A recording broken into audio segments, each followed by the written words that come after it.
अस्सलाम वालेकुम एवरीवन। तो आज हम स्टार्ट करेंगे हमारी गैस्ट्रो का टॉपिक हमारे प्रिपेयर फॉर MRCP या IMM सीरीज़ में, which is very important again.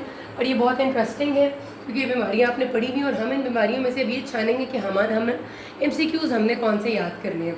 तो आज हम पढ़ेंगे इन्फ्लेमेटरी बावल डिजीज़ में से वो बीमारी which is called as Crohn's disease. Inflammatory bowel disease अपने नाम से शो करती है कि आपकी बावल में इन्फ्लेमेशन हुई है। बावल आपकी मुँह से लेकर एनस तक है। तो क्रोन्स डिजीज़ में ये याद रखिएगा कि माउथ से लेकर ओरल कैविटी से लेकर एनल केनाल तक कोई भी जगह इन्वॉल्व हो सकती है, पूरी की पूरी गट। जबकि अल्सरेटिव कोलाइटिस में ऐसा नहीं है। पहला MCQ यही आता होता है कि वो आपको कोई भी बता देते हैं कि एक 25 ईयर्स ओल्ड बंदा था, वो आप डायरिया और एब्डोमिनल पेन के साथ और ओरल अल्सर्स के साथ आया और उसकी चारों लेयर्स इन्वॉल्व थी। जब हमने देखा इसोफेगस की इन्फ्लेमेशन में, तो बताएं कि क्या डिजीज़ हो सकती है। तो ये बहुत ही वेग सा है MCQ, लेकिन जब उन्होंने कहा कि जवान बंदा है, बार बार एब्डोमिनल पेन और डायरिया हो रहा है और साथ चारों लेयर्स ऑफ जो आपकी वेसल वॉल है वो इन्वॉल्व हो रही है, तो वो क्रोन्स के अलावा कोई भी नहीं हो सकता। ठीक है, क्रोन्स में इसोफेगस, स्टमक, कुछ भी इन्वॉल्व हो सकता है।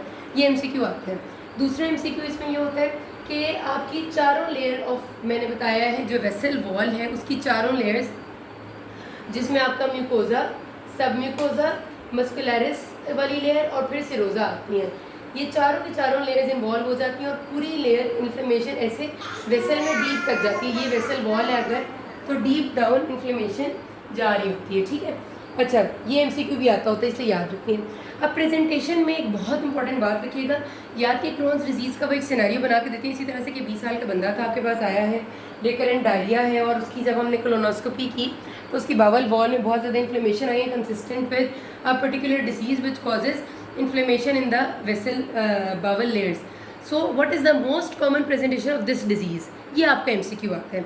अब क्रोन्स डिजीज़ का ज़ाहिर है जब हमें सोचते हैं हम, तो हमारे जहन में आता है कि डायरिया या एब्डोमिनल पेन मोस्ट कॉमन से होगी presentation, but this is not the case.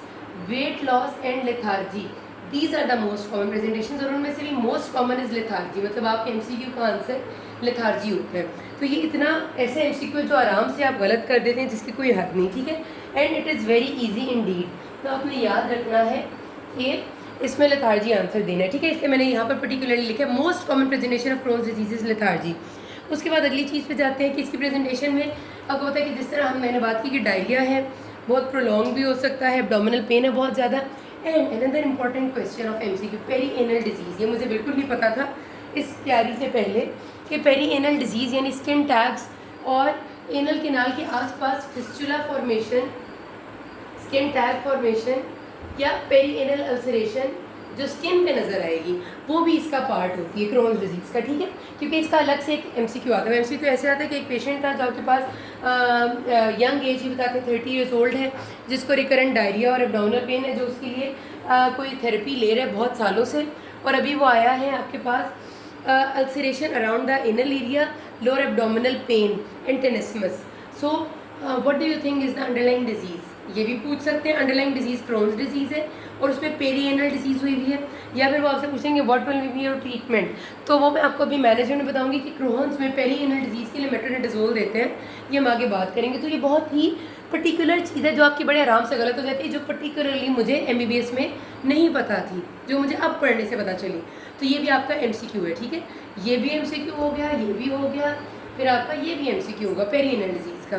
अब आगे अगली चीज़, इन्वेस्टिगेशंस कैसे करनी है हमने क्रोन्स में। तो इन्वेस्टिगेशंस में एक CRP का बहुत ज़्यादा रोल है कि raised CRP is consistent with the diagnosis of Crohn's. ज़ाहिर है C reactive protein inflammatory marker है, किसी भी इन्फ्लेमेटरी डिजीज़ में रेज हो जाता है, लेकिन ये MCQ में आ जाता होता है कभी कि which of the inflammatory marker is most consistent with Crohn's, ये भी आया फिर, तो CRP इसके मैंने लिखा है। फिर the investigation of choice is colonoscopy, ये भी आपने याद रखना है। अगर हम बात करें कि और क्या रेज हो सकता है, तो एक स्क्रीनिंग में जब हमने IBS और IBD को डिफ्रेंशिएट करना है, IBS is inflammatory irritable bowel syndrome and inflammatory bowel disease, दोनों बहुत अलग अलग चीज़ें हैं। ठीक है, दोनों को अलग अलग पढ़ेंगे हम, IBD तो पढ़ रहे हैं और IBS भी पढ़ेंगे। तो उनमें एक हम स्क्रीनिंग टेस्ट यूज़ कर सकते हैं कि स्क्रीनिंग में कोलोनोस्कोपी करना अच्छा नहीं लगता। कोलोनोस्कोपी बहुत बड़ा प्रोसीजर है जो कि इन्वेसिव भी होता है, तो इस वजह से स्क्रीनिंग में नहीं करते। स्क्रीनिंग करने के लिए फीसेस में फीकल कैलप्रोटेक्टिन लेवल्स चेक किए जाते हैं, ये भी MCQ है आपका। फीकल कैलप्रोटेक्टिन लेवल्स अगर फीसेस में रेज हैं तो वो IBD है, अगर वो नॉर्मल है तो वो IBS है। लेकिन क्योंकि ये 100% नहीं होता, इस वजह से हम इसको कंसिस्टेंट नहीं कह सकते। लेकिन अगर आपकी बहुत स्ट्रॉन्ग सस्पिशन है कि IBD नहीं है, IBS है, तो फीकल कैल्प्रोटेक्टिन लेवल्स रेज होंगे। और ये भी MCQ में आता है कि इनमें से कौन से लेवल्स फीसेस में IBD के पेशेंट्स में रेज होते हैं, तो दैट आर फीकल कैल्प्रोटेक्टिन। अब ये आगे हमारे बहुत ही इंपॉर्टेंट अगले MCQs कि हमारे पास कोलोनोस्कोपी में नज़र क्या आना है, ठीक है। अब ये बात याद रखिएगा कि आपके MCQ में ये जो मैंने आगे ब्लैक से लिखे हुए हैं ना, इनमें से कोई भी एक लफ्ज़ लिखा हुआ हो अगर और साथ सिनेरियो क्रोन्स से मिलता जुलता हो, तो उसमें अल्सरेटिव में नहीं जाना, अपने क्रोन्स में जाना है, ठीक है। अब ये देख लीजिएगा, ये 8-9 चीज़ें हैं। पहली चीज़, all layers of vessel wall are involved including all 4 layers. मैंने आपको बताया कि अगर ये मेरी एक वेसल है और ये उसकी वॉल है, सपोज ये वाली, ठीक है, ये वेसल की वॉल है और ये ल्यूमेन है, तो वेसल वॉल कह रही हूँ मैं, गट की सारी लेयर्स इन्वॉल्व होती हैं। अच्छा, I am sorry for this. अच्छा, अगर मेरे पास ये गट की चारों वॉल्स हैं, तो उसमें मैंने आपको बताया कि चारों लेयर्स इन्वॉल्व होंगी।